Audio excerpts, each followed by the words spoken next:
3기 신도시 사전 청약 물량이 총 내년에 9,000가구가 나오게 됩니다. 우리가 알고 있는 가점제가 아니라 이걸 기준으로 선발한다고 하는데요. 과연 뭘 기준으로 선발하는지 한번 같이 알아보시고 이에 대한 우리 전략을 한번 짜보도록 하겠습니다. 안녕하세요. 재테크 읽어주는 파일럿입니다. 오늘은 제가 여러분들한테 3기 신도시에 대해서 말씀드리려고 그래요. 많은 분들이 3기 신도시가 가점제 아니에요? 가점이 낮은 저는 좀 해당 사항이 없잖아요. 이렇게 말씀하실 수가 있는데, 이번에 사전 청약하는 9,000세대의 물량을 가점제가 아니라 바로 이걸로 뽑는다고 하는데요. 가점이 낮은 사람들도 충분히 당첨될 수 있도록 좀 배려를 한 것 같습니다. 과연 3기 신도시의 주인이 되려면, 청약에 당첨이 되려면 어떤 방식으로 접근해야 될지, 선정자 기준은 무엇인지 한번 알아보도록 하겠습니다. 일단 여기 보시면 3기 신도시가 계략적으로 나와 있습니다. 고양 창릉이 있고요, 부천 대장지구가 있고요, 인천 계양이 있고, 남양주 왕숙, 하남 교산, 과천 이렇게 나와 있습니다. 이 중에서 사전 청약에 9,000세대 배정될 곳은 인천 계양지구, 남양주 왕숙, 그리고 하남 교산지구 이렇게 세 군데로 좀 예상이 되고 있습니다. 총 세 군데에서 이제 9,000세대 아파트가 사전 청약을 하는 거죠. 사전 청약이라는 의미를 잘 모르실 수가 있는데, 사전 청약은 무엇이냐면은 우리가 본 청약이 있어요.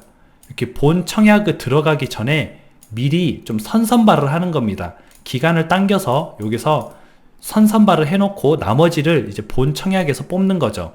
이렇게 하는 이유가 뭐예요? 이러면 바로 이제 현재 무주택자들의 마음을 좀 안심시키기 위해서입니다. 3기 신도시가 개발이 되고 청약에 들어가려면 시간이 꽤 걸려요. 적어도 앞으로 한 3년 이상은 걸립니다. 그런데 그걸 차마 못 기다리고 무주택자분들이 계속 집값이 올라가니까 마음이 조급해서 서울에 주택을 자꾸 구입하려고 하는 거죠. 수도권이랑 서울에. 그러다 보니까 서울이랑 수도권의 주택 가격이 지금 잡히지 않고 있습니다. 그래서 그분들의 마음을 좀 이제 안정시키기 위해서 사전 청약을 도입한 겁니다. 바로 청약을 할 수 있게 해주겠다. 그러니까 서울에 수도권에 집을 사지 말고 잠깐 기다렸다가 이 청약을 하세요. 이런 뜻입니다. 뭐 다른 내용들도 많이 있는데 오늘은 이제 그 내용에 대해서 살펴보고, 또 시간이 되면 이제 다른 내용도 다음번에 좀 다루도록 하겠습니다. 여기 보시면은 사전 청약 당첨자 선정 기준이 나와 있습니다. 일반 분양 1순위 자격은 입주자 저축에 가입 후 2년이 지나고, 청약 통장, 청약 저축 이런 거 있죠. 그 청약 통장의 월 납입이 최소 24회 이상 납입한 세대주가 갖는다. 그러니까 세대주가 청약을 할 수가 있고요. 세대주가 청약을 할 수 있는데 청약 통장이 24회 이상, 그리고 청약 저축에 가입한 지 2년 이상, 2년 동안 꼬박꼬박 부은 사람에 대해서 1순위를 주는 거죠. 그리고 2년 거주자가 우선 공급한다. 그러니까 3기 신도시가 들어설 곳에 2년 이상 살고 있던 사람한테 우선으로 좀 공급을 하는 거죠. 우리가 예를 들면 인천에 분양하는 거는 인천 거주자가 우선한다. 수원에 분양하는 거는 수원 거주자가 우선한다. 이런 내용을 좀 많이 들어봤을 거예요. 그런데 그 우선이 100% 다 우선은 아니고요. 보시면은 과천이라면 과천에 거주한 사람한테 30% 물량을 주고요. 경기도에 거주한 사람한테 20%를 주고요. 나머지 50%를 서울이나 기타 지역한테 줍니다. 그러니까 제가 늘 얘기했듯이 한 곳에 다 몰아주질 않아요. 그거는 3기 신도시를 만드는 의미가 없죠. 제가 3기 신도시 의미가 뭐라 그랬죠? 서울 사람들 다 나와 살아라. 서울에 집 살려고 하지 말고 나와 살아라. 이러는데 과천 사람만 늘 수 있으면 이게 안 맞잖아요, 약간. 그래서 제가 그 말씀을 드린 겁니다. 여러분이 청약저축을 하실 때 10만원 이상은 의미가 없어요. 근데 최소한 10만원까지는 넣어놓는 게 좋습니다. 왜냐면은 이 같은 경우에는 이제 예를 들어서 나랑 저 사람이랑 동일한 점수가 나왔어요. 그 경우에는 청약 저축액이 많은 사람이 이깁니다. 저축액 또는 횟수가 많은 사람. 그런데 여기 최대 10만원까지 인정이 되기 때문에 10만원씩 넣었으면 240이 최고죠. 근데 어떤 사람은 2만원씩 넣었어요. 그러면 24개월이면은 48만원이죠. 48만원과 240만원인 사람 중에서는 만약 동일한 점수가 나온다면 240만원인 사람 손을 들어주겠다 이겁니다.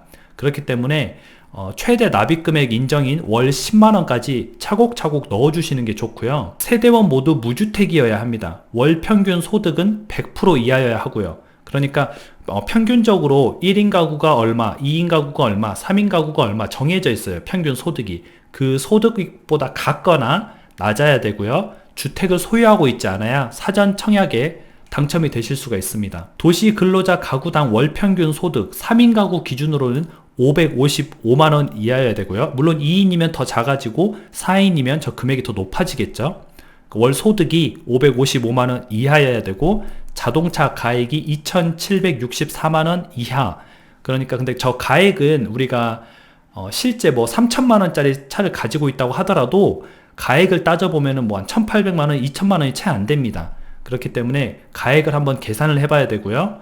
건물 등 부동산이 2억 1,550만원을 넘지 않으면 이걸 다 충족시키면은 이제 사전 청약의 조건에 맞추게 되는 겁니다. 일반 공급은 청약 가점이 아닌 주택 종합 청약 저축 및 청약 저축의 가입 기간과 저축 총액으로 경쟁한다는 겁니다. 이 말은 내가 청약 저축을 금액을 얼마나 넣어놨느냐, 많이 넣으면 많이 넣을수록 좋고요. 그리고 가입 기간이 길면 길수록 좋습니다. 가점제로 하는 게 아니라 이 사람이 청약저축을 얼마나 열심히 넣었는지 그걸 보겠다는 거예요. 굉장히 좀 독특하다고 좀 생각이 들 수 있죠. 요즘 하는 청약의 그런 선정 기준하고는 좀 다릅니다. 그리고 사전 청약은 중복 당첨이 불가능하다. 예컨대 남양주 왕숙지구의 사전 청약 당첨자는 하남 교산지구의 사전 청약에 중복 신청할 수 없다. 당연한 거겠죠.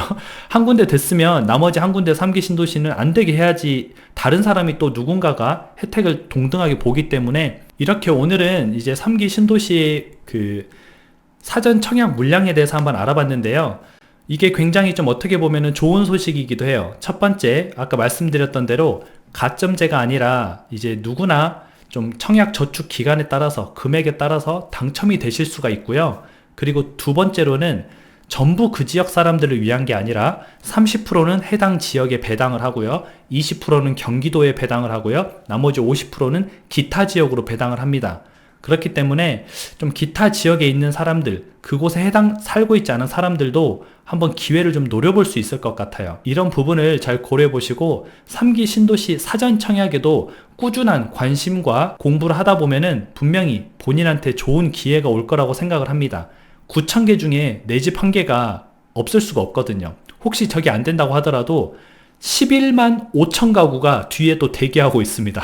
11만 5천 개 중에 내 집이 하나 없을 수가 없거든요. 그러니까 내 집을 좀 저렴한 가격에 새 집을 마련하고 싶다 하시는 분들은 3기 신도시에 대해서 꼭 관심을 계속 가지시면 좋을 것 같아요.